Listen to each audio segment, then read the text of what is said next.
Friends hello welcome to Telugu takes.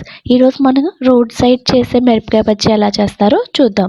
దీనికోసం ముందుగా శనగపిండి, వరిపిండి, దానికి సరిపడా సాల్ట్, కారం, లైట్గా జీలకర్ర పౌడరు వేసుకొని నేను ఇక్కడ చూపిస్తున్న కన్సిస్టెన్సీలో కలుపుకోవాలి.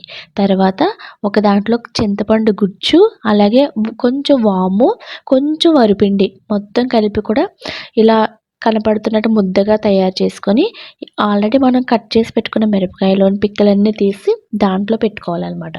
పెట్టిన తర్వాత మనం మిరపకాయ బజ్జీలు వేసేసుకోవడమే. ఇవన్నీ వేగిన తర్వాత మరి మనం ఆల్రెడీ కలిపి పెట్టుకున్నాం కదండీ పిండి, దాంట్లో సెకండ్ టైం మళ్ళీ వేయించుకోవాలి. అలా వేయించుకుంటేనే మనకి కొంచెం లావుగా అలా కనిపిస్తుంది. రోడ్ సైడ్ తింటుంటాం చూడండి, బండ్ల మీద దాన్ని ఇలా చేస్తారనమాట. అప్పుడు మళ్ళీ ఇందులో కట్ చేసుకొని మనం ఆనియన్‌లోకి లైట్‌గా నిమ్మకాయ